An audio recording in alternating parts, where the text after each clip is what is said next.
ब्रह्म बिंदै तिस दा ब्रह्मत रहै। बिंदै तो भाव हुंदा जान लेना। जानना सिर्फ दिमागी पद्धर ते नहीं कि मैनू संसारिक चीज़ां दा ज्ञान दिमागी पद्धर ते हो जाए, बुद्धि दे तल तक मैं किसी चीज़ नू जान लवां ते मैं उस नू जान गया।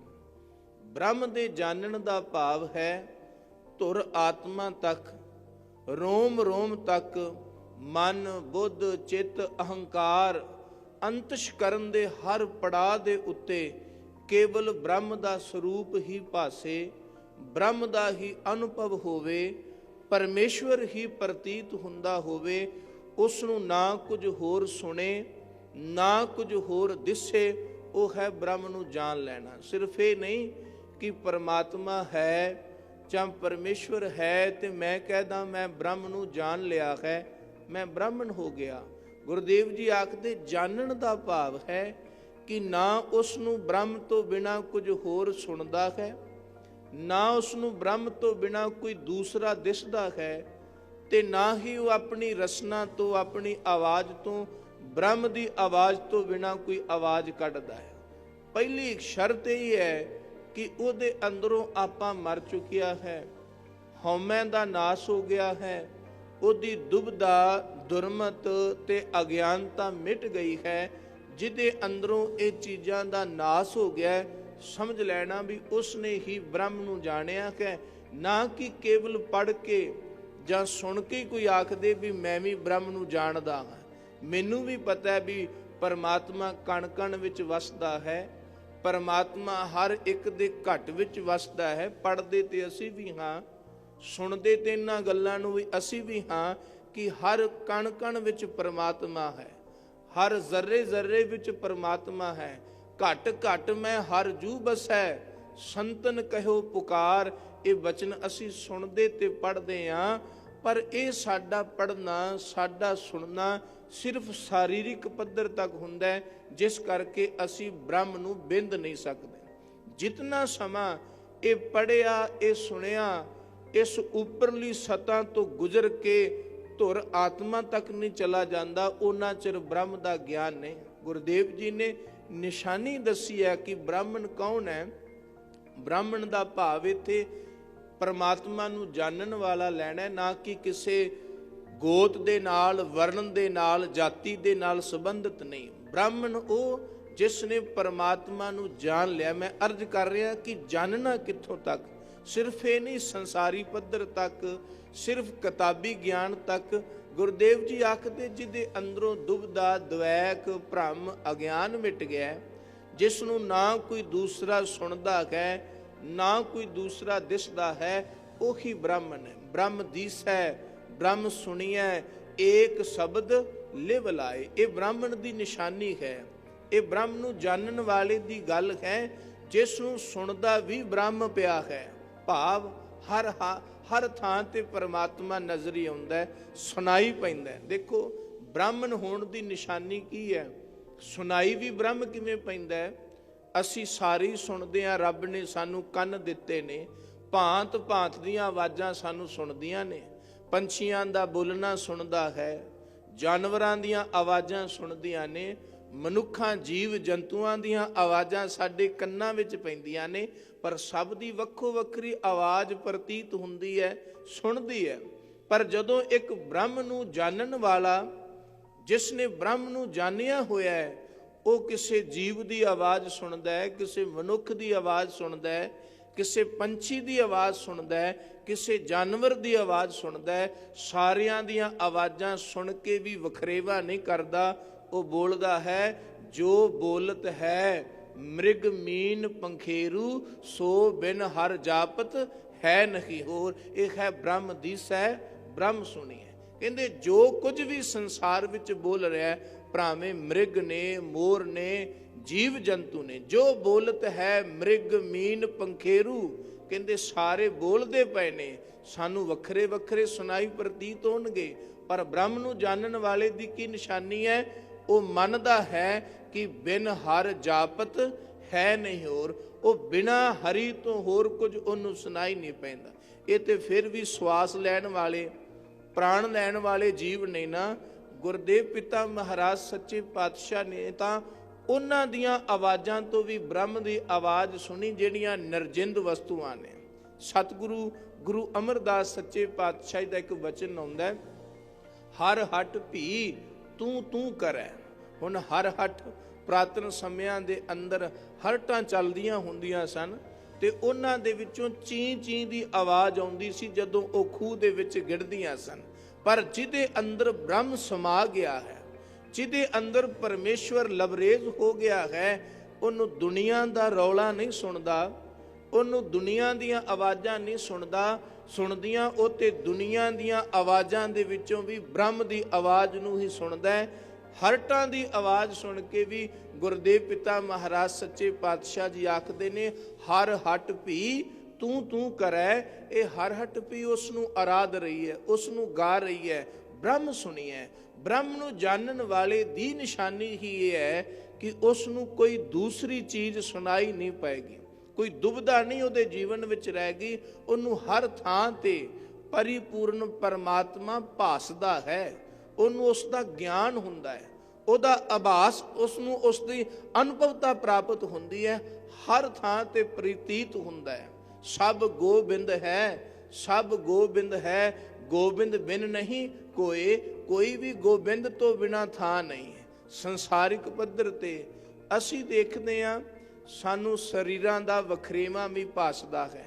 ਭਾਂਤ ਭਾਂਤ ਦੇ ਸਰੀਰ ਨੇ, ਭਾਂਤ ਭਾਂਤ ਦੇ ਨਾਤੇ ਨੇ। ਅਸੀਂ ਆਪਣੀ ਦ੍ਰਿਸ਼ਟੀ ਦੇ ਨਾਲ, ਆਪਣੇ ਗਿਆਨ ਦੇ ਨਾਲ ਹਰ ਇੱਕ ਨੂੰ ਵੱਖਰਾ ਕਰਦੇ ਹਾਂ। ਦੇਖੋ ਸੰਸਾਰੀ ਪੱਧਰ ਤੇ ਇਹ ਵਖਰੇਵਾਂ ਜ਼ਰੂਰੀ ਵੀ ਹੈ, ਪਰ ਸੰਸਾਰੀ ਮਨੁੱਖ ਸਿਰਫ ਇਸ ਵਖਰੇਵੇਂ ਤੇ ਰਹਿ ਜਾਂਦਾ ਹੈ। ਬ੍ਰਹਮ ਨੂੰ ਜਾਣਨ ਵਾਲਾ ਇਸ ਵਖਰੇਵੇਂ ਨੂੰ ਸਮਝਣ ਤੋਂ ਬਾਅਦ ਵੀ ਉਹ ਪਰਿਪੂਰਨ ਪਰਮਾਤਮ ਰੂਪ ਸਮਝ ਕੇ ਸਭ ਨੂੰ ਇੱਕ ਦ੍ਰਿਸ਼ਟੀ ਨਾਲ, ਇੱਕ ਸਮਾਨਤਾ ਨਾਲ ਦੇਖਦਾ। ਉਹਦੇ ਲਈ ਕੋਈ ਦੂਸਰਾ, ਜਦੋਂ ਉਸ ਪੱਧਰ ਤੇ ਅਸੀਂ ਦੇਖਦੇ ਹਾਂ ਜਾਂ ਸੁਣਦੇ ਹਾਂ, ਫਿਰ ਉਹਦੇ ਲਈ ਕੋਈ ਦੂਸਰਾ ਨਹੀਂ ਰਹਿ ਜਾਂਦਾ, ਸਭ ਇੱਕ ਹੋ ਜਾਂਦੇ ਨੇ। ਬ੍ਰਹਮ ਬਿੰਦੈ ਤਿਸ ਦਾ ਬ੍ਰਹਮਤ ਰਹਿ। ਗੁਰਦੇਵ ਜੀ ਕਹਿੰਦੇ ਜਿਹਨੇ ਬਿੰਦ ਲਿਆ, ਬ੍ਰਹਮ ਜਾਣ ਲਿਆ। ਇੱਕ ਥਾਂ ਤੇ ਗੁਰੂ ਅਮਰਦਾਸ ਸੱਚੇ ਪਾਤਸ਼ਾਹ ਦਾ ਹੀ ਬਚਨ ਹੈ, ਸੋ ਬ੍ਰਾਹਮਣ ਜੋ ਬਿੰਦੈ ਬ੍ਰਹਮ। ਕਹਿੰਦੇ ਉਹੀ ਬ੍ਰਾਹਮਣ ਹੈ ਜੋ ਬ੍ਰਹਮ ਨੂੰ ਬਿੰਦਦਾ ਹੈ। ਉਹੀ ਪਰਮਾਤਮਾ ਪਰਮੇਸ਼ਵਰ ਦਾ ਪਿਆਰਾ ਹੈ ਜਿਸ ਨੇ ਬ੍ਰਹਮ ਨੂੰ ਜਾਣ ਲਿਆ ਹੈ, ਪਰਮੇਸ਼ਵਰ ਨੂੰ ਮੰਨ ਲਿਆ ਹੈ। ਉਸ ਤੋਂ ਬਿਨਾ ਕੋਈ ਦੂਸਰਾ ਬ੍ਰਾਹਮਣ ਨਹੀਂ, ਦੂਸਰਾ ਮਾਲਕ ਨੂੰ ਜਾਣਨ ਵਾਲਾ ਨਹੀਂ। ਬੱਬਾ ਬ੍ਰਹਮ ਜਾਣਤ ਤੇ ਬ੍ਰਹਮਾ। ਗੁਰੂ ਅਰਜਨ ਦੇਵ ਸੱਚੇ ਪਾਤਸ਼ਾਹ ਜੀ ਨੇ 52 ਅੱਖਰੀ ਦੇ ਅੰਦਰ ਬੱਬੇ ਸ਼ਬਦ ਰਾਹੀਂ ਉਪਦੇਸ਼ ਦਿੱਤਾ, ਬੱਬਾ ਬ੍ਰਹਮ ਜਾਣਤ ਤੇ ਬ੍ਰਹਮਾ। ਬਿੰਦੈ ਬ੍ਰਹਮ, ਜਿਸ ਨੇ ਬ੍ਰਹਮ ਨੂੰ ਬਿੰਦ ਲਿਆ। ਕਹਿੰਦੇ ਉਹੀ ਬ੍ਰਾਹਮਣ ਹੈ ਜਿਸ ਨੇ ਬ੍ਰਹਮ ਜਾਣ ਲਿਆ ਹੈ। ਬੱਬਾ ਬ੍ਰਹਮ ਜਾਣਤ ਤੇ ਬ੍ਰਹਮਾ। ਵੈਸ਼ਨੋ ਤੇ ਗੁਰਮੁਖ ਸੁਚ ਧਰਮਾ। ਕਹਿੰਦੇ ਉਹ ਵੈਸ਼ਨਵ ਨੇ। ਵੈਸ਼ਨਵ ਤੋਂ ਭਾਵ ਹੁੰਦਾ ਜਿਹੜੇ ਆਪਣੇ ਆਪ ਨੂੰ ਪਵਿੱਤਰ ਮੰਨਦੇ ਨੇ, ਕਿਸੇ ਹੋਰ ਚੀਜ਼ ਨੂੰ ਛੂੰਹਦੇ ਨਹੀਂ।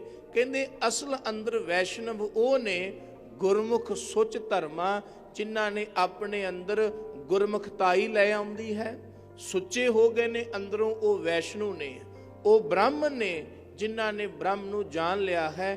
ਕੋਈ ਦੂਸਰਾ ਤੀਸਰਾ ਹੋਰ ਬ੍ਰਾਹਮਣ ਨਹੀਂ ਹੋ ਸਕਦਾ। ਬ੍ਰਹਮ ਬਿੰਦੈ ਤਿਸ ਦਾ ਬ੍ਰਹਮਤ ਰਹਿ। ਉਹਦਾ ਹੀ ਬ੍ਰਹਮ ਪੁਣਾ ਕਾਇਮ ਹੈ।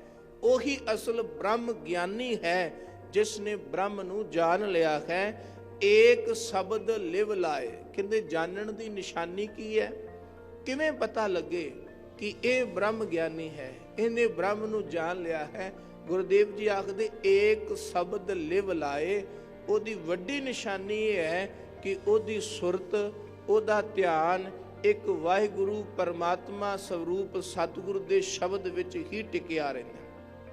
ਉਹ ਸੰਸਾਰਿਕ ਪੱਧਰ ਤੇ ਰਹਿੰਦਾ ਹੋਇਆ ਵੀ ਸੁਰਤੀ ਦੇ ਮੰਡਲ ਵਿੱਚ ਪਰਮਾਤਮਾ ਪਰਮੇਸ਼ਵਰ ਦੇ ਸ਼ਬਦ ਨੂੰ ਟਿਕਾ ਕੇ ਰੱਖਦਾ।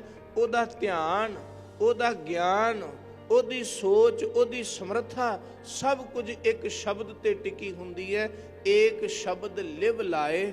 ਉਹਦੀ ਲਿਵ ਪਰਮਾਤਮਾ ਨਾਲੋਂ ਕਦੀ ਨਹੀਂ ਟੁੱਟਦੀ। ਭਾਵੇਂ ਉਹ ਸੰਸਾਰਿਕ ਤੌਰ ਤੇ ਸੰਸਾਰੀ ਪੱਧਰ ਤੇ ਸੰਸਾਰ ਵਿੱਚ ਕਿਤੇ ਵੀ ਬੈਠਾ ਹੈ, ਬਿਰਾਜਮਾਨ ਹੈ, ਪਰ ਏਕ ਸ਼ਬਦ ਲਿਵ ਲਾਏ, ਉਹਦਾ ਧਿਆਨ, ਉਹਦਾ ਸਿਮਰਨ, ਉਹਦੀ ਇਕਾਗਰਤਾ ਪਰਮਾਤਮਾ ਦੇ ਨਾਲ ਜੁੜੀ ਹੋਈ ਹੈ। ਇੱਕ ਤਾਰ ਵਿਆਪਕ ਹੈ, ਰਤੀ ਮਾਤਰ ਵੀ ਉੱਥੇ ਭੰਗ ਨਹੀਂ, ਰਤੀ ਮਾਤਰ ਵੀ ਖੰਡਿਤ ਨਹੀਂ ਹੁੰਦੀ। ਇੰਨਾ ਉਸ ਦਾ ਧਿਆਨ ਇਕਾਗਰ ਹੈ, ਜਿਹੜਾ ਪਰਿਪੂਰਨ ਪਰਮਾਤਮਾ ਪਰਮੇਸ਼ਵਰ ਨੂੰ ਜਾਣਨ ਵਾਲਾ ਬ੍ਰਹਮ ਗਿਆਨੀ। ਏਕ ਸ਼ਬਦ ਲਿਵ ਲਾਏ, ਨਵ ਨਿਧੀ 18 ਸਿੱਧੀ, ਪਿੱਛੇ ਲੱਗੀਆਂ ਫਿਰੈ, ਜੋ ਹਰ ਹਿਰਦੈ ਸਦਾ ਵਸਾਏ। ਨਵ ਨਿਧੀ, 9 ਨਿਧੀਆਂ ਮੰਨੀਆਂ ਗਈਆਂ ਨੇ ਤੇ 18 ਸਿੱਧੀਆਂ ਮੰਨੀਆਂ ਗਈਆਂ। ਨਿਧੀਆਂ ਦੇ ਵਿੱਚ ਸੰਸਾਰ ਦੇ ਸਾਰੇ ਪਦਾਰਥ ਆ ਜਾਂਦੇ ਨੇ। ਵਿਦਵਾਨਾਂ ਨੇ ਨਾਮ ਹੀ ਦਿੱਤੇ ਨੇ ਨਿਧੀਆਂ ਦੇ, ਪਦਮ, ਮਹਾਪਦਮ, ਮਕਰ, ਇਹ ਸਾਰੇ ਨਾਂ ਨੇ ਨਿਧੀਆਂ ਦੇ। 9 ਨਿਧੀਆਂ ਨੇ, 18 ਸਿੱਧੀਆਂ। ਸਿੱਧੀਆਂ ਤੋਂ ਭਾਵ ਹੈ ਜੋ ਆਪਣੇ ਸਰੀਰ ਤੇ ਹੀ ਵਿਆਪਦੀਆਂ ਨੇ। ਮਨੁੱਖ ਸਿੱਧੀ ਦੀ ਸ਼ਕਤੀ ਪ੍ਰਾਪਤ ਕਰਕੇ ਸੰਸਾਰਿਕ ਤੌਰ ਤੇ ਆਪਣੇ ਆਪ ਨੂੰ ਕਿਸੇ ਤਰ੍ਹਾਂ ਵੀ ਢਾਲ ਸਕਦਾ। ਇਹ ਸਿੱਧੀਆਂ ਨੇ। ਸਿੱਧੀਆਂ ਦੇ ਨਾਮ ਹੀ ਨੇ ਲਗਮਾ, ਗੁਰਮਾ, ਮਹਿਮਾ, ਇਛਤਾ, ਵਚਤਾ, ਦੂਰਦਰਸ਼ੀ, ਸਰਵਣ ਸੁਨਸੀ, ਜਿਹੜੇ ਸਰਵਣ ਦੇ ਨਾਲ ਦੂਰ ਦੀ ਸੁਣ ਲੈਂਦੇ ਨੇ। ਦੂਰ ਸਰਵਣੀ, ਦੂਰਦਰਸ਼ੀ, ਲਗਮਾ, ਗੁਰਮਾ, ਮਹਿਮਾ ਭਾਵ ਆਪਣੇ ਸਰੀਰ ਨੂੰ ਬੜਾ ਵੱਡਾ ਕਰ ਲੈਣਾ, ਆਕਾਰ ਬਹੁਤ ਵੱਡਾ ਬਣਾ ਲੈਣਾ, ਆਪਣੇ ਸਰੀਰ ਨੂੰ ਬਿਲਕੁਲ ਅਣੂ ਜਿੱਡਾ ਛੋਟਾ ਕਰ ਲੈਣਾ। ਗਰਮਾ, ਆਪਣੇ ਆਪ ਨੂੰ ਬੜਾ ਭਾਰੀ ਕਰ ਲੈਣਾ। ਇਹ ਰਿੱਧੀਆਂ ਤੇ ਸਿੱਧੀਆਂ ਹੁੰਦੀਆਂ ਹਨ। ਸੰਸਾਰਿਕ ਜੀਵਨ ਬਤੀਤ ਕਰਦਿਆਂ ਜਿਹੜੇ ਰੱਬ ਦੇ ਪਿਆਰੇ ਸੰਸਾਰ ਵਿੱਚ ਰਹਿੰਦਿਆਂ ਪਰਮਾਤਮਾ ਨਾਲ ਜੁੜੇ ਰਹਿੰਦੇ ਨੇ ਨਾ, ਜਦੋਂ ਅਸੀਂ ਉਹਨਾਂ ਦੇ ਜੀਵਨ ਨੂੰ ਪੜ੍ਹਦੇ ਹਾਂ, ਮਹਾਂਪੁਰਖਾਂ ਦੇ ਜੀਵਨ ਦੇ ਅੰਦਰ ਇਹ ਸੁਭਾਵਿਕ ਹੀ ਕੁਦਰਤੀ ਤੌਰ ਤੇ ਵਾਪਰਦੀਆਂ ਨੇ। ਮਕਸਦ ਉਹਨਾਂ ਦਾ ਇਹ ਨਹੀਂ ਹੁੰਦਾ ਕਿ ਮੈਂ ਕੋਈ ਰਿੱਧੀ ਜਾਂ ਕੋਈ ਸਿੱਧੀ ਵਿਖਾ ਕਰਕੇ ਸੰਸਾਰ ਨੂੰ ਆਪਣੇ ਪਿੱਛੇ ਲਾਣਾ। ਜਿਹੜਾ ਬ੍ਰਹਮ ਨੂੰ ਜਾਣਨ ਵਾਲਾ ਹੈ ਉਹਦੇ ਤੇ ਪਿੱਛੇ ਲੱਗੀਆਂ ਰਹਿੰਦੀਆਂ ਨੇ। ਉਹਦੇ ਜੀਵਨ ਦੇ ਅੰਦਰ ਇਹ ਸਹਿਜ ਸੁਭਾਵਿਕ ਕੁਦਰਤੀ ਵਾਪਰਦੀਆਂ ਨੇ। ਕਿਸੇ ਵੀ ਮਹਾਂਪੁਰਖ ਦਾ ਜੀਵਨ, ਕਿਸੇ ਵੀ ਸੰਤ ਮਹਾਤਮਾ ਦਾ ਜੀਵਨ ਆਪ ਜੀ ਪੜ੍ਹੋ। ਹਰ ਇੱਕ ਮਹਾਂਪੁਰਖ ਦੇ, ਸੰਤ ਮਹਾਤਮਾ ਦੇ ਜੀਵਨ ਵਿੱਚੋਂ ਆਪ ਜੀ ਨੂੰ ਇਹ ਝਲਕਾਰੇ ਮਿਲਣਗੇ ਕਿ ਉਹਨਾਂ ਦੇ ਜੀਵਨ ਅੰਦਰ ਇੱਕ ਕੁਦਰਤੀ ਵਾਪਰੀਆਂ ਨੇ, ਕੁਦਰਤੀ ਵਰਤੀਆਂ ਨੇ, ਸਹਿਜ ਸੁਭਾਵਿਕ ਹੀ ਜੀਵਨ ਵਿੱਚ ਘਟਦੀਆਂ ਨੇ, ਜਿਨ੍ਹਾਂ ਤੋਂ ਪਛਾਣ ਹੁੰਦੀ ਹੈ ਕਿ ਇਹ ਬ੍ਰਹਮ ਨੂੰ ਜਾਣਨ ਵਾਲੇ ਨੇ। ਇਹਨਾਂ ਕੋਲ ਪਰਮਾਤਮਾ ਪਰਮੇਸ਼ਵਰ ਦੀ ਰਹਿਮਤ ਹੈ। ਨਵ ਨਿਧੀ 18 ਸਿੱਧੀ, ਪਿੱਛੇ ਲੱਗੀਆਂ ਫਿਰੈ। ਪਿੱਛੇ ਲੱਗਦੀਆਂ ਨੇ ਉਹਨਾਂ ਦੇ, ਨਾ ਕਿ ਉਹ ਇਹਨਾਂ ਦੇ ਪਿੱਛੇ ਲੱਗਦੇ ਨੇ। ਦੋ ਗੱਲਾਂ ਨੇ। ਇੱਕ ਤੇ ਉਹਨੇ ਜੋ ਰਿੱਧੀਆਂ ਤੇ ਸਿੱਧੀਆਂ ਦੇ ਪਿੱਛੇ ਲੱਗਦੇ ਨੇ, ਉਹ ਬ੍ਰਹਮ ਨੂੰ ਜਾਣਨ ਵਾਲੇ ਨਹੀਂ। ਉਹ ਤੇ ਰਿੱਧ ਸਿੱਧ ਦੇ ਪਿੱਛੇ ਲੱਗ ਕੇ, ਰਿੱਧੀਆਂ ਸਿੱਧੀਆਂ ਦੇ ਪਿੱਛੇ ਲੱਗ ਕਰਕੇ ਆਪਣੀ ਮੰਜ਼ਲੇ ਮਕਸੂਦ ਤੋਂ ਭਟਕ ਜਾਂਦੇ ਨੇ। ਪਰ ਜਿਹੜੇ ਬ੍ਰਹਮ ਦੇ ਪਿੱਛੇ ਤੁਰਦੇ ਨੇ, ਇਹ ਰਿੱਧੀਆਂ ਸਿੱਧੀਆਂ ਉਹਨਾਂ ਦੇ ਪਿੱਛੇ ਤੁਰਦੀਆਂ ਨੇ। ਬ੍ਰਹਮ ਗਿਆਨੀ ਦੀ ਪਛਾਣ ਹੀ ਹੈ, ਲਖਤਾ ਹੀ ਹੈ ਕਿ ਇਹ ਰਿੱਧੀਆਂ ਸਿੱਧੀਆਂ ਉਹਦਾ ਪਿੱਛਾ ਕਰਦੀਆਂ ਨੇ। ਬ੍ਰਹਮ ਗਿਆਨੀ ਤੇ ਇੱਕ ਸ਼ਬਦ ਦੀ ਲਿਵ ਅੰਦਰ ਜੁੜਿਆ ਰਹਿੰਦਾ, ਜੋ ਹਰ ਹਿਰਦੈ ਸਦਾ ਵਸਾਏ। ਜਿਹੜਾ ਹਰੀ ਪਰਮਾਤਮਾ ਨੂੰ ਆਪਣੇ ਹਿਰਦੇ ਵਿੱਚ ਵਸਾ ਲੈਂਦਾ, ਇਹ ਰਿੱਧੀਆਂ ਸਿੱਧੀਆਂ ਕਰਾਮਾਤਾਂ ਉਹਦੇ ਚਰਨਾਂ ਦੀਆਂ ਦਾਸੀਆਂ ਬਣ ਜਾਂਦੀਆਂ। ਬਿਨ ਸਤਿਗੁਰ ਨਾਉ ਨਾ ਪਾਈਐ, ਬੂਝੋ ਕਰ ਵਿਚਾਰ। ਕਹਿੰਦੇ ਉਹ ਪਰਮਾਤਮਾ ਦਾ ਨਾਮ ਜਿਹੜਾ ਬ੍ਰਹਮ ਹੈ, ਜਿਸ ਨੂੰ ਜਾਣ ਕੇ ਬ੍ਰਹਮਪੁਣਾ ਕਾਇਮ ਰਹਿੰਦਾ ਹੈ, ਉਹਦੀ ਪ੍ਰਾਪਤੀ ਕਿੱਥੋਂ ਹੁੰਦੀ ਹੈ? ਬਿਨ ਸਤਿਗੁਰ ਨਾਉ ਨਾ ਪਾਈਐ। ਵਾਹਿਗੁਰੂ ਪਰਮੇਸ਼ਵਰ ਤੋਂ ਦੇ ਸਰੂਪ ਸਤਿਗੁਰ ਤੋਂ ਬਿਨਾ ਉਸ ਪਰਮਾਤਮਾ ਦੇ ਨਾਮ ਨੂੰ ਪਾਇਆ ਨਹੀਂ ਜਾ ਸਕਦਾ। ਗੁਰੂ ਹੀ ਕਿਰਪਾ ਕਰਕੇ ਉਸ ਦਾ ਨਾਮ ਦਿੰਦਾ ਹੈ, ਗੁਰੂ ਹੀ ਕਿਰਪਾ ਕਰਕੇ ਉਸ ਦਾ ਸ਼ਬਦ ਦਿੰਦਾ ਹੈ, ਜਿਸ ਸ਼ਬਦ ਦੀ ਕਮਾਈ ਕਰਕੇ ਬ੍ਰਹਮ ਨੂੰ ਜਾਣਿਆ ਜਾਂਦਾ। ਬੂਝੋ ਕਰ ਵਿਚਾਰ। ਗੁਰੂ ਅਮਰਦਾਸ ਸੱਚੇ ਪਾਤਸ਼ਾਹ ਜੀ ਕਿਰਪਾ ਕਰਦੇ ਨੇ, ਇਹ ਵਿਚਾਰ ਕਰ ਲਓ, ਵਿਚਾਰ ਕਰਕੇ ਜਾਣ ਲਵੋ ਕਿ ਸਤਿਗੁਰ ਤੋਂ ਬਿਨਾ, ਗੁਰੂ ਦੇ ਸ਼ਬਦ ਤੋਂ ਬਿਨਾ ਬ੍ਰਹਮ ਦੀ ਸੋਝੀ ਨਹੀਂ ਹੋ ਸਕਦੀ। ਨਾਨਕ ਪੂਰੈ ਭਾਗ, ਸਤਿਗੁਰ ਮਿਲੈ, ਸੁਖ ਪਾਏ ਜੁਗ ਚਾਰ। ਫਿਰ ਕਹਿੰਦੇ ਗੁਰੂ ਜਿਹੜਾ ਹੈ ਉਹ ਭਾਗਾਂ ਨਾਲ ਪ੍ਰਾਪਤ ਹੁੰਦਾ ਹੈ। ਸਤਿਗੁਰ ਦੀ ਪ੍ਰਾਪਤੀ ਵੱਡਿਆਂ ਭਾਗਾਂ ਨਾਲ, ਪੂਰਬਲੇ ਭਾਗਾਂ ਨਾਲ ਪ੍ਰਾਪਤ ਹੁੰਦੀ ਹੈ। ਜਿਸ ਨੂੰ ਗੁਰੂ ਮਿਲ ਗਿਆ, ਸਮਝ ਲੈਣਾ ਉਸ ਨੂੰ ਬ੍ਰਹਮ ਮਿਲ ਗਿਆ। ਗੁਰੂ ਦਾ ਮਿਲਣਾ ਭਾਵ ਹੀ ਹੈ, ਅਸੀਂ ਕਵਾਂਗੇ ਅਸੀਂ ਤਾਂ ਰੋਜ਼ ਗੁਰੂ ਨੂੰ ਮਿਲਦੇ ਹਾਂ, ਰੋਜ਼ ਆ ਕਰਕੇ ਗੁਰੂ ਦਾ ਦੀਦਾਰ ਕਰਦੇ ਹਾਂ, ਰੋਜ਼ ਆ ਕਰਕੇ ਗੁਰੂ ਦੇ ਦਰਸ਼ਨ ਕਰਦੇ ਹਾਂ। ਬੜੀ ਚੰਗੀ ਗੱਲ ਹੈ। ਇਹਨਾਂ ਰੋਜ਼ ਦਰਸ਼ਨ ਕਰਨਾ, ਰੋਜ਼ ਗੁਰੂ ਦੇ ਦਰਸ਼ਨਾਂ ਨੂੰ ਆਉਣਾ, ਇਹਨਾਂ ਗੱਲਾਂ ਤੋਂ ਹੀ, ਇਸ ਕਰਮ ਤੋਂ ਹੀ ਇੱਕ ਦਿਨ ਉਹ ਭਾਗ ਬਣਨਾ ਕਿ ਸਾਡੇ ਅੰਤਰ ਆਤਮਾ ਨੂੰ ਵੀ ਗੁਰੂ ਮਿਲ ਪੈਣਾ। ਅਜੇ ਅਸੀਂ ਸਰੀਰ ਕਰਕੇ ਆਉਂਦੇ ਹਾਂ, ਥੋੜਾ ਥੋੜਾ ਕਦੀ ਮਨ ਵੀ ਆ ਜਾਂਦਾ ਹੈ, ਪਰ ਇਹਦਾ ਮਤਲਬ ਇਹ ਨਹੀਂ ਕਿ ਅਸੀਂ ਸਰੀਰ ਕਰਕੇ ਵੀ ਆਉਣਾ ਬੰਦ ਕਰ ਦਈਏ। ਵੀ ਜਿਹੜੇ ਮਿਲਾਪ ਦੀ ਗੱਲ ਗੁਰੂ ਜੀ ਕਹਿੰਦੇ ਨੇ ਉਹ ਸਰੀਰ ਕਰਕੇ ਨਹੀਂ, ਉਹ ਤੇ ਆਤਮਾ ਕਰਕੇ ਹੁੰਦਾ, ਉਹ ਮਨ ਕਰਕੇ ਹੁੰਦਾ ਹੈ।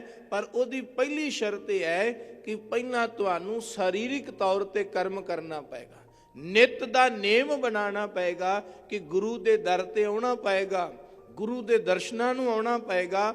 ਫਿਰ ਇਸੇ ਕਰਮ ਦੇ ਵਿੱਚੋਂ ਉਹ ਕਰਮ ਪੈਦਾ ਹੋਏਗਾ ਜੋ ਸਾਡੇ ਵੱਸ ਨਹੀਂ, ਉਹ ਗੁਰੂ ਦੇ ਵੱਸ ਹੈ। ਇਹ ਜਿਸ ਦਿਨ ਭਾਗ ਜਾਗ ਗਏ, ਸਾਡੇ ਵੱਸ ਤਾਂ ਇਹ ਹੈ ਕਿ ਜਿਤਨਾ ਕੁ ਅਸੀਂ ਕਰ ਸਕਦੇ ਹਾਂ, ਅਸੀਂ ਸਰੀਰਕ ਤੌਰ ਤੇ ਕਰ ਸਕਦੇ ਹਾਂ, ਮਨ ਨੂੰ ਵਾਰ-ਵਾਰ ਹੋੜ ਸਕਦੇ ਹਾਂ ਵੀ ਗੁਰੂ ਵਾਲੇ ਪਾਸੇ ਲੱਗ ਜਾਏ, ਗੁਰੂ ਵਾਲਾ ਬਣ ਜਾਏ। ਪਰ ਜਿਸ ਦਿਨ ਭਾਗ ਬਣ ਗਏ, ਗੁਰੂ ਤਰੁੱਠ ਪਿਆ, ਨਾਨਕ ਪੂਰੇ ਭਾਗ ਸਤਿਗੁਰ ਮਿਲੈ, ਉਸ ਦਿਨ ਗੁਰੂ ਸੱਚੀ ਮਿਲ ਪਏਗਾ। ਉਸ ਦਿਨ ਗੁਰੂ ਦਾ ਪੂਰਨ ਮਿਲਾਪ ਹੋ ਜਾਏਗਾ। ਸੁਖ ਪਾਏ ਜੁਗ ਚਾਰ, ਚਾਰ ਜੁਗ ਉਸ ਨੂੰ ਸੁਖ ਮਿਲੇਗਾ। ਭਾਵ ਉਸ ਵਡਭਾਗੇ ਪੁਰਖ ਲਈ ਫਿਰ ਸਦੀਵੀ ਸੁਖ ਹੋ ਜਾਏਗਾ, ਆਨੰਦ ਹੋ ਜਾਏਗਾ, ਜਿਸ ਨੂੰ ਗੁਰੂ ਦਾ ਮਿਲਾਪ ਹੋ ਗਿਆ। ਦੂਸਰਾ ਸ਼ਲੋਕ ਮਹੱਲਾ ਤੀਜਾ, ਉਹ ਵੀ ਧੰਨ ਗੁਰੂ ਅਮਰਦਾਸ ਸੱਚੇ ਪਾਤਸ਼ਾਹ ਜੀ ਦਾ ਉਚਾਰਨ ਕੀਤਾ ਹੈ। ਕਿਆ ਗੱਭਰੂ ਕਿਆ ਬਿਰਧ ਹੈ, ਮਨਮੁਖ ਤ੍ਰਿਸ਼ਨਾ ਭੁੱਖ ਨਾ ਜਾਏ। ਪਹਿਲੇ ਸ਼ਲੋਕ ਅੰਦਰ ਬ੍ਰਹਮ ਨੂੰ ਜਾਣਨ ਵਾਲੇ ਦੀ ਗੱਲ ਕੀਤੀ। ਦੂਸਰੇ ਸ਼ਲੋਕ ਵਿੱਚ ਸਤਿਗੁਰੂ ਜੀ ਮਨਮੁਖ ਦੀ ਗੱਲ ਕਰਦੇ ਨੇ। ਕਹਿੰਦੇ ਕਿਆ ਗੱਭਰੂ ਕਿਆ ਬਿਰਧ ਹੈ, ਮਨਮੁਖ ਤ੍ਰਿਸ਼ਨਾ ਭੁੱਖ ਨਾ ਜਾਏ। ਕਹਿੰਦੇ ਮਨਮੁਖ ਜਿਹੜਾ ਇਨਸਾਨ ਹੈ ਨਾ, ਕੀ ਹੋਇਆ ਭਾਵੇਂ ਉਹ ਗੱਭਰੂ ਹੋਵੇ ਤੇ ਭਾਵੇਂ ਉਹ ਬਿਰਧ ਹੋਵੇ, ਮਨਮੁਖ ਸਰੀਰ ਦੀ ਉਮਰ ਨਹੀਂ ਦੇਖਦਾ। ਨਾ ਮਨਮੁਖਤਾ ਸਰੀਰ ਦੀ ਉਮਰ ਦੇਖਦੀ ਹੈ ਤੇ ਨਾ ਗੁਰਮੁਖਤਾਈ ਸਰੀਰਿਕ ਉਮਰ ਦੀ ਮੁਹਤਾਜ ਹੈ। ਗੁਰਮੁਖ ਜਨਮ ਤੋਂ ਹੀ ਜੀਵ ਬਣ ਸਕਦਾ, ਗੁਰਮੁਖ ਗੱਭਰੂ ਹੋ ਕੇ ਵੀ ਜੀਵ ਬਣ ਜਾਂਦਾ ਹੈ ਤੇ ਬੁਢੇਪੇ ਵਿੱਚ ਆ ਕਰਕੇ ਵੀ ਗੁਰਮੁਖਤਾਈ ਦੀ ਪ੍ਰਾਪਤੀ ਹੋ ਜਾਂਦੀ ਹੈ। ਇਹਨਾਂ ਗੁਣਾਂ ਨੂੰ ਸਰੀਰ ਦੀ ਉਮਰ ਦੀ ਮੁਹਤਾਜੀ ਨਹੀਂ ਤੇ ਔਗੁਣਾਂ ਨੂੰ ਵੀ ਸਰੀਰ ਦੀ ਮੁਹਤਾਜੀ ਨਹੀਂ। ਜੇ ਗੁਣ ਨੂੰ ਸਰੀਰ ਦੀ ਮੁਹਤਾਜੀ ਨਹੀਂ ਤੇ ਔਗੁਣ ਨੂੰ ਵੀ ਸਰੀਰ ਦੀ ਮੁਹਤਾਜੀ ਨਹੀਂ। ਕੋਈ ਵੀ ਗੁਣ ਕਿਸੇ ਵੀ ਉਮਰ ਵਿੱਚ ਮਨੁੱਖ ਧਾਰਨ ਕਰ ਸਕਦਾ ਹੈ ਤੇ ਕੋਈ ਵੀ ਔਗੁਣ ਕਿਸੇ ਵੀ ਉਮਰ ਦੇ ਵਿੱਚ ਮਨੁੱਖ ਧਾਰਨ ਕਰ ਲੈਂਦਾ ਹੈ। ਗੁਰਦੇਵ ਪਿਤਾ ਮਹਾਰਾਜ ਜੀ ਆਖਦੇ, ਜੇ ਕੋਈ ਮਨਮੁਖ ਹੈ, ਮਨਮੁਖ ਨੇ ਤੇ ਮਨਮੁਖਤਾ ਕਮਾਉਣੀ ਹੈ, ਉਹਦੇ ਲਈ ਉਮਰ ਦੀ ਕੋਈ ਮੁਹਤਾਜੀ ਨਹੀਂ, ਉਮਰ ਦੀ ਕੋਈ ਲੱਜਾ ਨਹੀਂ। ਭਾਵੇਂ ਗੱਭਰੂ ਹੋਵੇ ਤੇ ਭਾਵੇਂ ਬਿਰਧ ਤੋਂ ਭਾਵ ਬੜੇਪੇ ਵਿੱਚ ਹੋਵੇ, ਤ੍ਰਿਸ਼ਨਾ ਭੁੱਖ ਨਾ ਜਾਏ। ਮਨਮੁਖ ਦੀ ਤ੍ਰਿਸ਼ਨਾ ਦੀ ਭੁੱਖ ਮਰਦੀ ਹੀ ਨਹੀਂ। ਉਹ ਬਿਰਧ ਅਵਸਥਾ ਵਿੱਚ ਹੈ ਤਾਂ ਵੀ ਤ੍ਰਿਸ਼ਨਾਲੂ ਹੋਏਗਾ ਤੇ ਜੋਬਨ ਅਵਸਥਾ ਤੇ ਮੰਨੀ ਹੀ ਤ੍ਰਿਸ਼ਨਾਲੂ ਜਾਂਦੀ ਹੈ। ਕਹਿੰਦੇ ਜੋਬਨ ਅਵਸਥਾ ਵਿੱਚ ਤਾਂ ਉਹ ਹੋਏਗਾ ਹੀ ਤ੍ਰਿਸ਼ਨਾਲੂ, ਪਰ ਜੇ ਕਿਤੇ ਉਹ ਬਿਰਧ ਅਵਸਥਾ ਵਿੱਚ ਵੀ ਚਲਾ ਗਿਆ, ਭਾਵੇਂ ਕਿ ਹੁਣ ਉਹਦੇ ਗਿਆਨ ਇੰਦਰੇ ਕਰਮ ਨਹੀਂ ਕਰਦੇ ਚੰਗੀ ਤਰ੍ਹਾਂ, ਪਰ ਉਹਦੇ ਅੰਦਰ ਬੈਠੀ ਹੋਈ ਜਿਹੜੀ ਤ੍ਰਿਸ਼ਨਾ ਹੈ ਨਾ, ਉਹ ਵਾਰ-ਵਾਰ ਉਹਨੂੰ ਪ੍ਰੇਰਦੀ ਹੈ, ਵਾਰ-ਵਾਰ ਉਹਨੂੰ ਖਿੱਚਦੀ ਹੈ ਵਿਕਾਰਾਂ ਵਾਲੇ ਪਾਸੇ। ਭਰਥਰ ਹਰੀ ਜੋਗੀ ਹੋਏ ਨੇ, ਉਹਨਾਂ ਨੇ ਆਪਣਾ ਇੱਕ ਗ੍ਰੰਥ ਲਿਖਿਆ ਵੈਰਾਗ ਸ਼ਤਕ। ਵੈਰਾਗ ਸ਼ਤਕ ਗ੍ਰੰਥ ਦੇ ਅੰਦਰ ਉਹਨਾਂ ਦਾ ਇੱਕ ਸ਼ਲੋਕ ਆਉਂਦਾ ਹੈ, ਜਿਸ ਵਿੱਚ ਉਹਨਾਂ ਨੇ ਤ੍ਰਿਸ਼ਨਾ ਦੀ ਗੱਲ ਕੀਤੀ, ਬੁਢੇਪੇ ਵਿੱਚ ਦੀ ਹਾਲਤ ਨੂੰ ਬਿਆਨ ਕੀਤਾ।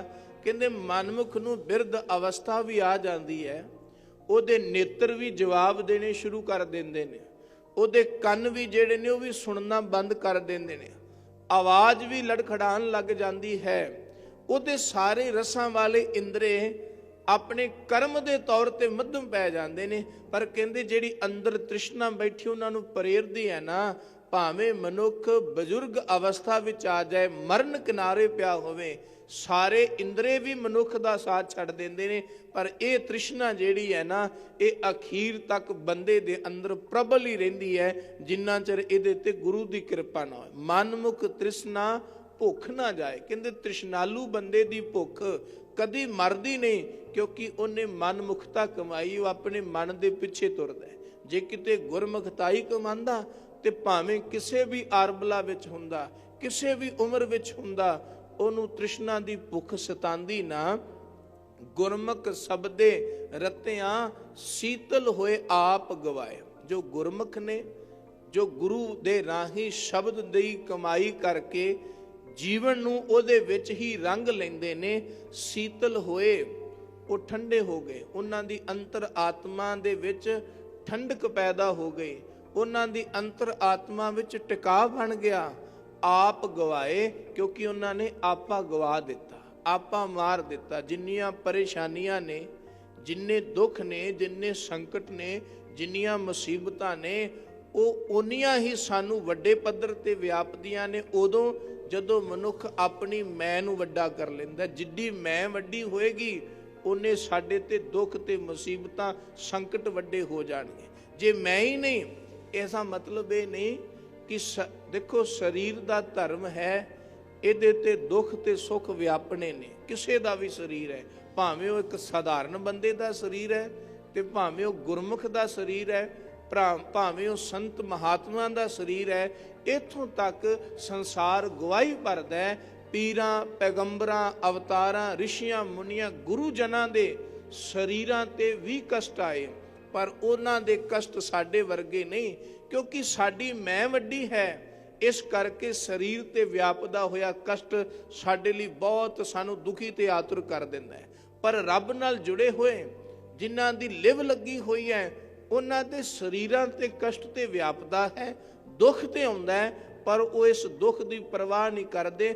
ਦੁੱਖ ਉਹਨਾਂ ਦੀ ਸਰੀਰਕ ਪਰਤ ਤੇ ਹੀ ਰਹਿੰਦਾ ਹੈ, ਉਹਨਾਂ ਦੇ ਮਨ ਆਤਮਾ ਨੂੰ ਛੂਹ ਨਹੀਂ ਸਕਦਾ। ਇਸ ਕਰਕੇ ਦੁੱਖ ਦੇ ਹੁੰਦਿਆਂ ਵੀ ਉਹ ਦੁਖੀ ਨਹੀਂ ਹੁੰਦੇ, ਕਿਉਂਕਿ ਉਹਨਾਂ ਨੇ ਆਪਣੇ ਜੀਵਨ ਦੇ ਵਿੱਚੋਂ ਮੈਂ ਮਾਰ ਦਿੱਤੀ ਹੈ, ਆਪਣਾ ਆਪਾ ਗਵਾ ਦਿੱਤਾ ਹੈ। ਉਹ ਤਾਂ ਪਰਮਾਤਮਾ ਨਾਲ ਇੱਕ ਮਿਕ ਨੇ। ਇਸ ਕਰਕੇ ਦੁੱਖ ਸਰੀਰ ਤੇ ਆਉਂਦੇ ਨੇ, ਇੱਥੇ ਆ ਕੇ ਚਲੇ ਜਾਂਦੇ ਨੇ, ਉਹਨਾਂ ਨੂੰ ਇਸ ਗੱਲ ਦੀ ਕੋਈ ਪਰਵਾਹ ਨਹੀਂ। ਤਾਂ ਹੀ ਗੁਰੂ ਤੇਗ ਬਹਾਦਰ ਮਹਾਰਾਜ ਜੀ ਨੇ ਇਹ ਬਚਨ ਕੀਤੇ ਨਾ, ਜੋ ਨਰ ਦੁੱਖ ਮਹਿ ਦੁੱਖ ਨਹੀਂ ਮਾਨੈ। ਇਹ ਨਹੀਂ ਕਿਹਾ ਵੀ ਦੁੱਖ ਆਉਂਦਾ ਹੀ ਨਹੀਂ, ਕਹਿੰਦੇ ਦੁੱਖ ਹੈ, ਦੁੱਖ ਮੈਂ ਤੋਂ ਭਾਵ ਕੀ ਹੈ ਵੀ ਦੁੱਖ ਤੇ ਹੈ, ਪਰ ਨਾ ਮੰਨੈ। ਉਹ ਮੰਨਦਾ ਨਹੀਂ। ਮੰਨਦਾ ਕਿਉਂ ਨਹੀਂ? ਕਿਉਂਕਿ ਉਹਦੀ ਮੰਨਣ ਵਾਲੀ ਜਿਹੜੀ ਮੈਂ ਹੈ, ਉਹ ਵੱਡੀ ਮੈਂ ਵਿੱਚ ਅਲੋਪ ਹੋ ਗਈ ਹੈ, ਬ੍ਰਹਮ ਵਿੱਚ ਅਲੋਪ ਹੋ ਗਈ ਹੈ, ਬ੍ਰਹਮ ਵਿੱਚ ਸਮਾ ਗਈ ਹੈ। ਇਸ ਕਰਕੇ ਹੁਣ ਉਹਦਾ ਕੋਈ ਆਪਣਾ ਦੁੱਖ ਨਹੀਂ ਰਹਿ ਗਿਆ। ਉਹ ਸਾਰਿਆਂ ਨੂੰ ਦੁਖੀ ਵੇਖ ਕੇ ਆਪ ਦੁਖੀ ਹੋ ਜਾਂਦਾ ਹੈ, ਕਿਉਂਕਿ ਉਹਨੇ ਸਾਰਿਆਂ ਦੇ ਦੁੱਖ ਨੂੰ ਹੀ ਆਪਣਾ ਸਮਝ ਲਿਆ। ਰੱਬ ਦੇ ਪਿਆਰੇ, ਮਹਾਤਮਾ ਜਨ, ਪਰਮੇਸ਼ਵਰ ਦੇ ਪਿਆਰੇ, ਆਪਣੇ ਸਰੀਰ ਤੇ ਭਾਵੇਂ ਕਿੱਡਾ ਵੀ ਦੁੱਖ ਹੋਵੇ, ਉਹਨਾਂ ਨੂੰ ਤੁਸੀਂ ਦੁਖੀ ਨਹੀਂ ਦੇਖੋਗੇ। ਪਰ ਜੇ ਕਿਤੇ ਸੰਸਾਰ ਦਾ ਦੁੱਖ ਦੇਖਣਗੇ, ਸੰਸਾਰ ਦੇ ਜੀਵਾਂ ਨੂੰ ਦੁਖੀ ਦੇਖਣਗੇ, ਉਹਨਾਂ ਦੇ ਦੁੱਖਾਂ ਨੂੰ ਆਪਣਾ ਦੁੱਖ ਸਮਝ ਕੇ ਦੁਖੀ ਹੋ ਜਾਣਗੇ। ਉਹਨਾਂ ਦੇ ਦੁੱਖਾਂ ਦੀ ਨਿਵਰਤੀ ਲਈ ਪ੍ਰਭੂ ਚਰਨਾਂ ਵਿੱਚ ਅਰਦਾਸ ਕਰਨਗੇ, ਕਿਉਂਕਿ ਇਹ ਸੰਤ ਦਾ ਗੁਣ ਹੈ, ਇਹ ਸੰਤ ਦਾ ਸੁਭਾਅ ਹੈ ਕਿ ਆਪਣੇ ਤਨ ਤੇ ਲੱਗਾ ਹੋਵੇ ਦੁੱਖ, ਉਸ ਨੂੰ ਦੁੱਖ ਨਹੀਂ ਮੰਨਦਾ। ਪਰਾਏ ਤਨ ਦੇ ਨਿੱਕੇ ਤੋਂ ਨਿੱਕੇ ਦੁੱਖ ਨੂੰ ਵੀ ਆਪਣਾ ਦੁੱਖ ਸਮਝ ਕੇ ਦੁਖੀ ਹੁੰਦਾ ਹੈ। ਸੰਸਾਰ ਦਾ ਸੁਭਾਅ ਕੀ ਹੈ ਕਿ ਜੇ ਸੰਸਾਰ ਦੇ ਵਿੱਚ ਦੂਜੇ ਲੋਕ ਸੁਖੀ ਨੇ, ਉਹਨਾਂ ਦਾ ਸੁੱਖ ਮੇਰਾ ਦੁੱਖ ਬਣ ਜਾਂਦਾ ਹੈ। ਮੇਰਾ ਸੁੱਖ ਤੇ ਮੇਰਾ ਸੁੱਖ ਹੈ ਹੀ, ਪਰ ਸੰਸਾਰ ਦੇ ਮਨੁੱਖ ਦਾ ਸੁਭਾਅ ਹੈ ਦੁਨੀਆ ਦੇ ਸੁੱਖਾਂ ਨੂੰ ਵੇਖ ਕਰਕੇ ਵੀ ਮੈਂ ਦੁਖੀ ਹੋ ਜਾਣਾ, ਵੀ ਫਲਾਣੇ ਕੋਲ ਇੰਨੇ ਸੁੱਖ ਨੇ, ਇਹ ਵੀ ਮੇਰੇ ਲਈ ਦੁੱਖ ਦਾ ਕਾਰਨ ਬਣ ਗਏ। ਇਹ ਸੰਸਾਰ ਦਾ ਸੁਭਾਅ ਹੈ। ਸੰਤ ਦਾ ਸੁਭਾਅ ਕੀ ਹੈ? ਗੁਰਮੁਖ ਦਾ ਸੁਭਾਅ ਕੀ ਹੈ? ਉਹਦਾ ਸੁਭਾਅ ਹੈ ਸੰਸਾਰ ਦੇ ਦੁੱਖਾਂ ਨੂੰ ਵੇਖ ਕਰਕੇ, ਆਮ ਜਨ ਸਧਾਰਨ ਦੇ ਦੁੱਖ ਵੇਖ ਕਰਕੇ ਵੀ ਉਹ ਦੁਖੀ ਹੋ ਜਾਂਦਾ ਹੈ, ਪੁਕਾਰਾਂ ਕਰਦਾ ਫਿਰ ਪਰਮਾਤਮਾ ਅੱਗੇ, ਦਾਤਾ ਜੀ ਜਗਤ ਜਲੰਦਾ ਰੱਖ ਲੈ ਆਪਣੀ ਕਿਰਪਾ ਧਾਰ। ਇਹ ਪਰਮਾਤਮਾ ਸੜਦਾ ਪਿਆ, ਕਰੁੱਝਦਾ ਪਿਆ ਵਿਕਾਰਾਂ ਵਿੱਚ ਸੰਸਾਰ, ਤੂੰ ਆਪਣੀ ਕਿਰਪਾ ਕਰਕੇ ਇਸ ਨੂੰ ਉਭਾਰ ਲੈ। ਜਿਹਦੇ ਅੰਦਰ ਗੁਰਮੁਖ ਦੇ ਅੰਦਰ ਸ਼ਬਦ ਵਸ ਗਿਆ ਹੈ, ਆਪ ਗਵਾਏ, ਸੀਤਲ ਹੋਏ ਆਪ ਗਵਾਏ, ਉਹ ਅੰਦਰੋਂ ਸ਼ੀਤਲ ਹੋ ਜਾਂਦਾ ਹੈ, ਠੰਡਾ ਹੋ ਜਾਂਦਾ ਹੈ, ਆਪਣੀ ਮੈਂ ਨੂੰ ਮਾਰ ਦਿੰਦਾ ਹੈ। ਅੰਦਰ ਤ੍ਰਿਪਤ ਸੰਤੋਖਿਆ, ਉਹਦਾ ਅੰਦਰ ਤ੍ਰਿਪਤ ਹੋ ਜਾਂਦਾ। ਤ੍ਰਿਪਤ ਤੋਂ ਭਾਵ ਹੈ ਰੱਜ ਜਾਣਾ। ਸੰਤੋਖਿਆ, ਸੰਤੋਖ ਆ ਜਾਣਾ। ਫਿਰ ਭੁੱਖ ਨਾ ਲੱਗੇ ਆਏ, ਉਸ ਨੂੰ ਫਿਰ ਕਿਸੇ ਤਰ੍ਹਾਂ ਦੀ ਸੰਸਾਰਿਕ ਵਸਤੂਆਂ ਦੀ ਭੁੱਖ ਨਹੀਂ ਰਹਿੰਦੀ, ਕਿਸੇ ਤਰ੍ਹਾਂ ਦੀ ਭੁੱਖ ਵਿਆਪਦੀ ਨਹੀਂ। ਸਰੀਰ ਸਭ ਨੂੰ ਮਿਲਿਆ ਤੇ ਸਰੀਰ ਦੇ ਕਰਮ ਧਰਮ ਸਭ ਦੇ ਨੇ। ਹਰ ਇੱਕ ਨੂੰ ਸਰੀਰਿਕ ਭੁੱਖ ਲੱਗਦੀ ਹੈ, ਵਿਆਪਦੀ ਹੈ, ਪਰ ਮਨਮੁਖ ਦੀ ਭੁੱਖ ਜਿਹੜੀ ਹੈ ਉਹ ਤ੍ਰਿਸ਼ਨਾ ਦੀ ਭੁੱਖ ਵਿੱਚ ਹੈ। ਉਹ ਥੋੜੀ ਵੀ ਵਿਆਪਦੀ ਹੈ, ਉਹ ਬਹੁਤੀ ਬਣਾ ਦਿੰਦਾ ਹੈ। ਰੱਬ ਦੇ ਪਿਆਰੇ ਗੁਣੀ ਜਨ, ਭਾਵਾਂ ਕਿ ਸਰੀਰਕ ਲੋੜਾਂ ਉਹਨਾਂ ਦੀਆਂ ਵੀ ਹੁੰਦੀਆਂ ਨੇ, ਸਰੀਰ ਦੀਆਂ ਲੋੜਾਂ ਵੀ ਪੂਰੀਆਂ ਕਰਦੇ ਨੇ, ਪਰ ਉਹਨਾਂ ਵਿੱਚ ਤ੍ਰਿਸ਼ਨਾ ਨਹੀਂ, ਉਹਨਾਂ ਵਿੱਚ ਹਵਸ ਨਹੀਂ, ਉਹਨਾਂ ਵਿੱਚ ਭੁੱਖ ਨਹੀਂ। ਉਹ ਸੰਤੋਖੇ ਹੋਏ ਨੇ, ਤ੍ਰਿਪਤ ਨੇ। ਸਹਿ ਸੁਭਾਵਕ ਹੀ ਸੰਸਾਰਿਕ ਲੋੜਾਂ ਜਿੰਨੀਆਂ ਕੁ ਉਹਨਾਂ ਨੂੰ ਮਿਲਦੀਆਂ ਨੇ, ਉਹਨਾਂ ਵਿੱਚ ਹੀ ਉਹ ਸੁੱਖ ਤੇ ਆਰਾਮ ਨਾਲ ਆਪਣੀ ਜ਼ਿੰਦਗੀ ਬਤੀਤ ਕਰ ਲੈਂਦੇ ਨੇ। ਨਾਨਕ ਜੇ ਗੁਰਮੁਖ ਕਰਹਿ ਸੋ ਪਰਵਾਨ ਹੈ, ਜੋ ਨਾਮ ਰਹੇ ਲਿਵ ਲਾਏ।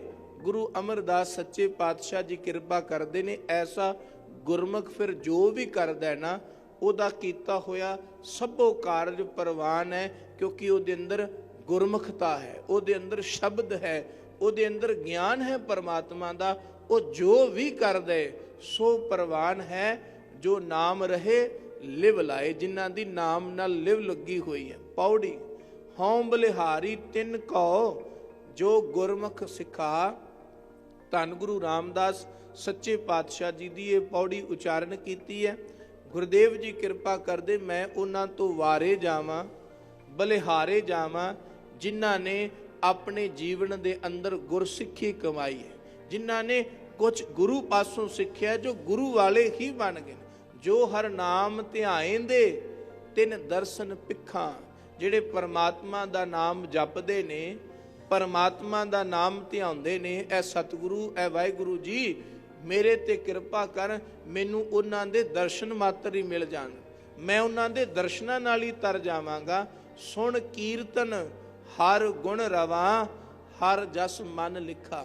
ਮੈਂ ਤੇਰਾ ਕੀਰਤਨ ਸੁਣ ਕੇ, ਤੇਰੀ ਕੀਰਤੀ ਸੁਣ ਕੇ ਹਰ ਗੁਣ ਰਵਾ, ਰਵਾ ਦਾ ਭਾਵ ਹੁੰਦਾ ਹੈ ਜਪਣਾ, ਆਰਾਧਨਾ। ਦਾਤਾ ਜੀ ਮੈਂ ਤੇਰੀ ਕੀਰਤੀ ਪਹਿਲਾਂ ਸੁਣਾ ਤੇ ਸੁਣਨ ਤੋਂ ਬਾਅਦ ਆਪਣੀ ਰਸਨਾ ਰਾਹੀਂ ਉਸ ਕੀਰਤੀ ਨੂੰ ਕਰਾਂ, ਕਿਉਂਕਿ ਜਿੰਨਾ ਚਿਰ ਸੁਣਿਆ ਨਹੀਂ ਜਾਂਦਾ ਉਹਨਾਂ ਚਿਰ ਕਹਿਆ ਨਹੀਂ ਜਾਂਦਾ। ਸੁਣਨਾ ਬਹੁਤ ਜ਼ਰੂਰੀ ਹੈ। ਆਖਦੇ ਪਹਿਲਾਂ ਮੈਂ ਸੁਣਾ ਰੱਜ ਕੇ ਤੇਰੀ ਕੀਰਤੀ, ਜਦੋਂ ਮੈਂ ਸੁਣ ਲਵਾਂ, ਮੈਨੂੰ ਸੁਣਨਾ ਆ ਜਾਏ, ਫਿਰ ਮੈਂ ਕਥਾ ਤੇਰੀ ਕੀਰਤੀ ਨੂੰ, ਜਿੰਨਾ ਚਿਰ ਸੁਣਨਾ ਹੀ ਠੀਕ ਤਰ੍ਹਾਂ ਨਹੀਂ ਆ ਸਕਦਾ, ਉਹਨਾਂ ਚਿਰ ਕਥਿਆ ਵੀ ਠੀਕ ਤਰ੍ਹਾਂ ਨਹੀਂ ਜਾ ਸਕਦਾ। ਇਸ ਕਰਕੇ ਸੁਣਨਾ ਜ਼ਰੂਰੀ ਆ। ਤਾਂ ਹੀ ਤਾਂ ਵਿਦਵਾਨਾਂ ਨੇ ਬਚਨ ਵੀ ਕਹੇ ਕਿ ਰੱਬ ਨੇ ਕੰਨ ਦੋ ਦਿੱਤੇ ਨੇ, ਜ਼ੁਬਾਨ ਇੱਕ ਦਿੱਤੀ ਹੈ। ਇਹਦਾ ਭਾਵ ਇਹ ਸੁਣਦਾ ਤੇ ਇੱਕ ਕੰਨ ਤੋਂ ਵੀ ਸਾਨੂੰ ਹੈ ਹੀ। ਕਹਿੰਦੇ ਇਹਦਾ ਮਕਸਦ ਹੈ, ਇਹ ਪਰਮਾਤਮਾ ਵੱਲੋਂ ਤੈਨੂੰ ਇੱਕ ਪ੍ਰਤੀਕ ਮਿਲਿਆ ਕਿ ਦੋ ਕੰਨ ਨੇ, ਦਾ ਭਾਵ ਹੈ ਸੁਣੀ ਦੋ ਵਾਰੀ, ਜ਼ੁਬਾਨ ਮੁਖ ਇੱਕ ਹੈ, ਬੋਲੀ ਇੱਕ ਵਾਰੀ। ਭਾਵ ਸੁਣੀ ਜ਼ਿਆਦਾ ਤੇ ਬੋਲੀ ਥੋੜਾ। ਪਰ ਸੰਸਾਰ ਦੀ ਰਵਾਇਤ ਬੜੀ ਉਲਟੀ ਹੈ, ਸੁਣਦਾ ਬਹੁਤ ਘੱਟ ਹੈ, ਬੋਲਦਾ ਬਹੁਤ ਜ਼ਿਆਦਾ ਹੈ, ਜਿਸ ਕਰਕੇ ਵਾਦ ਤੇ ਵਿਵਾਦ ਨੇ। ਹਰ ਸੁਣ ਕੀਰਤਨ ਹਰ ਗੁਣ ਰਵਾਂ, ਮੈਂ ਪਹਿਲਾਂ ਤੇਰੀ ਕੀਰਤੀ ਨੂੰ ਸੁਣਾ, ਫਿਰ ਰਵਾਂ, ਹਰ ਜਸ ਮਨ ਲਿਖਾ। ਫਿਰ ਆਪਣੇ ਮਨ ਦੀ ਕਲਮ ਨਾਲ ਐ ਦਾਤਾ ਜੀ ਆਪਣੇ ਮਨ ਦੇ ਉੱਤੇ ਹੀ ਤੇਰੀ ਕੀਰਤੀ ਨੂੰ ਉਕਰ ਦਿਆਂ, ਆਪਣੇ ਮਨ ਦੇ ਉੱਤੇ ਵੀ ਤੇਰੀ ਕੀਰਤੀ ਲਿਖਾਂ। ਜਿਵੇਂ ਜ਼ੁਬਾਨ ਨਾਲ ਬੋਲਦਾ ਹਾਂ, ਇਸੇ ਤਰ੍ਹਾਂ ਮੇਰਾ ਮਨ ਵੀ ਤੇਰੀ ਵਡਿਆਈ ਤੇਰੀ ਕੀਰਤੀ ਕਰੇ। ਹਰ ਨਾਮ ਸਲਾਹੀ ਰੰਗ ਸਿਉ, ਸਭ ਕਿਲ ਵਿਖ ਕ੍ਰਿਖਾ। ਤੇਰੇ ਨਾਮ ਨੂੰ ਮੈਂ ਜਦੋਂ ਜਪਾਂਗਾ, ਤੇਰੇ ਰੰਗ ਵਿੱਚ ਭਿੱਜ ਕੇ ਜਦੋਂ ਮੈਂ ਧਿਆਵਾਂਗਾ, ਫਿਰ ਪ੍ਰਾਪਤੀ ਕੀ ਹੋਏਗੀ? ਕਿਲ ਵਿਖ ਕ੍ਰਿਖਾ। ਕ੍ਰਿਖਾ ਦਾ ਅਰਥ ਹੁੰਦਾ ਨਾਸ ਹੋ ਜਾਣਾ। ਕਿਲਵਿਖ ਦਾ ਅਰਥ ਹੈ ਬਹੁਤ ਲੰਬੇਰੇ ਪਾਪ ਕਮਾਏ ਹੋਣ। ਪੂਰਬਲੇ ਕੀਤੇ ਹੋਏ ਪਾਪ ਵੀ ਸਾਰੇ ਨਾਸ ਹੋ ਜਾਂਦੇ ਨੇ ਜਦੋਂ ਕੋਈ ਅੰਤਰ ਆਤਮਾ ਭਿੱਜ ਕੇ ਪਰਮਾਤਮਾ ਦੀ ਕੀਰਤੀ ਕਰਦਾ। ਧੰਨ ਧੰਨ ਸੁਹਾਵਾ ਸੋ ਸਰੀਰ ਥਾਨ ਹੈ, ਜਿੱਥੈ ਮੇਰਾ ਗੁਰ ਧਰੇ ਵਿਖਾ। ਗੁਰੂ ਰਾਮਦਾਸ ਸੱਚੇ ਪਾਤਸ਼ਾਹ ਜੀ ਅਖੀਰ ਕਿਰਪਾ ਕਰਦੇ ਨੇ, ਉਹ ਥਾਂ ਸੁਹਾਵਾ ਹੈ, ਉਹ ਸਰੀਰ ਪਵਿੱਤਰ ਹੈ ਜਿਸ ਸਰੀਰ ਆਤਮਾ ਦੇ ਅੰਦਰ ਗੁਰੂ ਦੇ ਚਰਨ ਟਿਕ ਗਏ, ਜਿਸ ਧਰਤੀ ਤੇ ਵੀ ਗੁਰੂ ਦੇ ਚਰਨ ਪੈ ਗਏ, ਜਿਸ ਸਰੀਰ ਦੇ ਅੰਦਰ ਮਨ ਵਿੱਚ ਕਿਸੇ ਜੀਵ ਨੇ ਪ੍ਰਭੂ ਦੇ ਗੁਰੂ ਦੇ ਚਰਨਾਂ ਨੂੰ ਵਸਾ ਲਿਆ। ਧਨ ਧਨ ਸੁਹਾਵਾ ਸੋ ਸਰੀਰ ਥਾਨ ਹੈ। ਉਹ ਸਰੀਰ ਤੇ ਉਹ ਥਾਨ ਪਵਿੱਤਰ ਹੈ ਜਿੱਥੇ ਗੁਰੂ ਦੀ ਕਿਰਪਾ ਵਸ ਜਾਏ, ਗੁਰੂ ਦੀ ਰਹਿਮਤ ਵਸ ਜਾਏ, ਗੁਰੂ ਦੀ ਬਖਸ਼ਿਸ਼ ਮਿਲ ਜਾਏ। ਸਭ ਤੋਂ ਵੱਡੀ ਦਾਤ ਹੈ ਗੁਰੂ ਦੀ ਕਿਰਪਾ, ਗੁਰੂ ਦੀ ਬਖਸ਼ਿਸ਼। ਇਹ ਹੋਰ ਕਿਤੇ ਨਹੀਂ ਪ੍ਰਾਪਤ ਹੁੰਦੀ, ਇਹ ਪ੍ਰਾਪਤ ਹੁੰਦੀ ਹੈ ਗੁਰੂ ਦੀ ਸੇਵਾ ਦੁਆਰਾ, ਗੁਰੂ ਦੀ ਖਿਦਮਤ ਕੀਤੀਆਂ ਹੈ। ਸੰਸਾਰ ਜਗਤ ਦੇ ਅੰਦਰ ਇੱਕ ਬਹੁਤ ਵੱਡੇ ਕਵੀ ਹੋਏ ਨੇ ਸੂਫੀ ਜਗਤ ਦੇ, ਉਹਨਾਂ ਨੇ ਆਪਣੀ ਰਚਨਾ ਦੇ ਵਿੱਚ ਇੱਕ ਬਾ ਕਮਾਲ ਗੱਲ ਲਿਖੀ। ਆਖਦੇ ਸੰਸਾਰ ਜਗਤ ਦੇ ਅੰਦਰ ਬੰਦਾ ਕਿਸੇ ਪਾਸਿਓਂ ਗੁਜ਼ਰਦਾ ਹੋਵੇ ਨਾ, ਸੋਨੇ ਤੇ ਰੁਪਈਆਂ ਦੇ ਭੰਡਾਰ ਭਰੇ ਹੋਣ, ਉਹਨਾਂ ਦੇ ਵਿੱਚੋਂ ਬੰਦਾ ਲੰਘਦਾ ਹੋਵੇ, ਕਹਿੰਦੇ ਜੇ ਉਹਦੇ ਭਾਗਾਂ ਵਿੱਚ ਨਹੀਂ ਨਾ ਹੈਗਾ, ਭਾਵੇਂ ਸੋਨੇ ਦੇ ਭੰਡਾਰ ਭਰੇ ਹੋਣ, ਪਹਾੜ ਹੋਣ ਸੋਨੇ ਦੇ, ਸੋਨਿਆਂ ਦੇ ਪਹਾੜਾਂ ਵਿੱਚੋਂ ਲੰਘਦਾ ਹੋਵੇ, ਰੁਪਈਏ ਉਹਦੀ ਥੱਲੇ ਧਰਤੀ ਤੇ ਵਿਛੇ ਹੋਣ, ਪਰ ਜੇ ਉਹਦੇ ਭਾਗਾਂ ਵਿੱਚ ਨਹੀਂ ਤੇ ਉਹ ਇੱਕ ਕਿਣਕਾ ਵੀ ਨਹੀਂ ਲੈ ਸਕਦਾ, ਉਹਦੇ ਭਾਗ ਨਹੀਂ ਜੇ ਇਸ ਗੱਲ ਲਈ ਮੰਨਦੇ। ਦੂਸਰੀ ਗੱਲ ਉਹਨਾਂ ਨੇ ਕੀਤੀ, ਕਹਿੰਦੇ ਸੰਸਾਰ ਜਗਤ ਦੇ ਅੰਦਰ ਬੜੇ ਬੜੇ ਲੋਕ ਆਲਮ ਫਾਜ਼ਲ ਨੇ, ਵਿਦਵਾਨ ਨੇ, ਉਹ ਬਹੁਤ ਕਿਤਾਬਾਂ ਪੜ੍ਹਦੇ ਨੇ, ਦਿਨ ਰਾਤ ਪੜ੍ਹੀ ਜਾਂਦੇ ਨੇ, ਦਿਨ ਰਾਤ ਪੜ੍ਹਦੇ ਨੇ। ਕਹਿੰਦੇ ਪੜ੍ਹਾਕੂ ਤਾਂ ਬੜੇ ਨੇ, ਪਰ ਜੇ ਰੱਬ ਦੀ ਕਿਰਪਾ ਨਹੀਂ ਨਾ, ਪ੍ਰਭੂ ਦੀ ਬਖਸ਼ਿਸ਼ ਨਹੀਂ ਨਾ, ਭਾਵੇਂ 100 ਕਿਤਾਬਾਂ ਬੰਦਾ ਇੱਕ ਸਾਹ ਹੀ ਪੜ੍ਹ ਦੇ, ਕਹਿੰਦੇ ਜੇ ਗੁਰੂ ਦੀ ਪ੍ਰਭੂ ਦੀ ਮਰਜ਼ੀ ਨਹੀਂ ਤੇ ਉਹਨਾਂ 100 ਕਿਤਾਬਾਂ ਵਿੱਚੋਂ ਇੱਕ ਵੀ ਨੁਕਤਾ ਬੰਦੇ ਦੇ ਪੱਲੇ ਨਹੀਂ ਪੈਣਾ, ਇੱਕ ਵੀ ਨੁਕਤਾ ਨਹੀਂ ਉਹਨੂੰ ਸਮਝ ਆਉਣਾ ਜੇ ਗੁਰੂ ਦੀ ਕਿਰਪਾ ਨਹੀਂ। ਕਿਰਪਾ ਵੱਡੀ ਹੈ, ਭਾਵੇਂ ਕਿ ਪੜ੍ਹਦਾ ਹੈ, ਭਾਵੇਂ ਕਿ ਮਨੁੱਖ ਮਿਹਨਤ ਕਰਦਾ ਹੈ, ਜੋ ਕੁਝ ਵੀ ਕਰਦੇ ਹਾਂ ਅਸੀਂ ਪ੍ਰਾਪਤੀ ਲਈ ਕਰਦੇ ਹਾਂ, ਪਰ ਕਹਿੰਦੇ ਜ਼ਰੂਰੀ ਨਹੀਂ ਕਿ ਤੁਹਾਡੀ ਮਿਹਨਤ, ਤੁਹਾਡਾ ਕੀਤਾ ਹੋਇਆ ਕੰਮ ਕਰੇ, ਇਹਦੇ ਪਿੱਛੇ ਕਿਰਪਾ ਵਰਤਦੀ ਹੈ। ਜੇ ਕਿਰਪਾ ਹੈ ਤੇ ਫਿਰ ਸਭ ਕੁਝ ਪ੍ਰਾਪਤ ਹੋ ਜਾਣਾ, ਪਰ ਕਹਿੰਦੇ ਜੇ ਬੰਦਾ ਪੜ੍ਹੇ ਨਾ, ਸੰਸਾਰਿਕ ਜਗਤ ਤੇ ਹੋਰ ਕਾਰਜ ਨਾ ਕਰੇ, ਇੱਕ ਗੁਰੂ ਦੀ ਖਿਦਮਤ ਹੀ ਕਰ ਲੈ, ਇੱਕ ਗੁਰੂ ਦੀ ਸੇਵਾ ਹੀ ਕਰ ਲੈ, ਤੇ ਉਹਨੂੰ ਫਿਰ ਦੁਨੀਆ ਦੇ ਹੋਰ ਕਾਰਜ ਕਰਨ ਦੀ ਲੋੜ ਨਹੀਂ, ਸਭ ਕੁਝ ਉਹਦੇ ਅੰਦਰੋਂ ਹੀ ਆ ਜਾਂਦਾ। ਜੋ ਪਿੱਛੇ ਆਪਾਂ ਪੜ੍ਹਿਆ, ਨਵ ਨਿਧੀ 18 ਸਿੱਧੀ, ਪਿੱਛੇ ਲੱਗੀਆਂ ਫਿਰੈ, ਕਹਿੰਦੇ ਸਾਰਾ ਕੁਝ ਉਹਦੇ ਅੰਦਰੋਂ ਹੀ ਆ ਜਾਂਦਾ। ਉਹਦੇ ਬਚਨ ਨੇ बोल आखदा सोने और रुपये से भर जाए जंगल अगर, बिना मर्जी खुदा की ले नहीं सकता कंकर। 100 किताबें अगर तुम पढ़ो कहीं रुके बिना, नुक्ता ना रहे याद मर्जी खुदा के बिना। घर करी खिदमत ना पढ़ी एक किताब, गिरे बां के अंदर से आ जाते इल्म नयाब। कहते भावें 100 किताबां पढ़ लईयां, भावें मेहनत कर ली, पर कुछ नहीं प्राप्त होया। बंदे नूं घर करी खिदमत, पर सब कुछ छड्ड के जे गुरु की खिदमत करन लग जाए, सेवा करन लग जाए, ना पढ़ी एक किताब भावें कुछ ना पढ़े, गिरे बां के अंदर से, अंदरों ही धुर आत्मा तो ही उन्होंने अनुभव हुंदा है, आ जाते इल्म नयाब। उन्होंने ऐसे ऐसे नुकते याद आ जाते ने, ऐसा ऐसा इल्म उन्होंने याद हुंदा है कि जिदे ते फिर दुनिया रिसर्च करती है, दुनिया खोज करती है भी विद्या कित्थों आई, ये ज्ञान कित्थों आया, ते क्या किने जिन्हें संसार की कोई भी किताब नहीं पढ़ी, संसार की कोई भी किताब उन्हें नहीं पढ़ी, पर उन्हें जो कह दिता ਉਹਦੇ ਤੇ ਸਾਰੀ ਉਮਰ ਦੁਨੀਆ ਦੀ ਖੋਜ ਵਿੱਚ ਲੱਗ ਜਾਂਦੇ।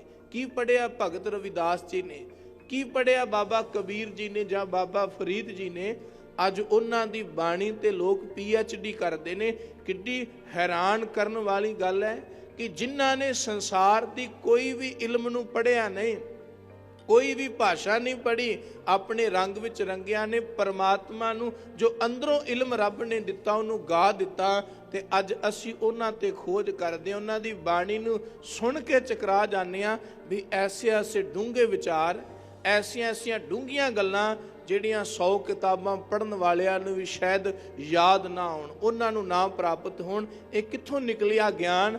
घर करी खिदमत ना पढ़ी एक किताब, गिरे मां के अंदर से आ जाते इल्म नयाब। ये परमात्मा दी गुरु दी खिदमत तो प्राप्त होंदा है। धन धन सुहावा सो शरीर थान है, जिथे मेरा गुर धरे। विखा विखा दा अर्थ हुंदा चरण पै जाने।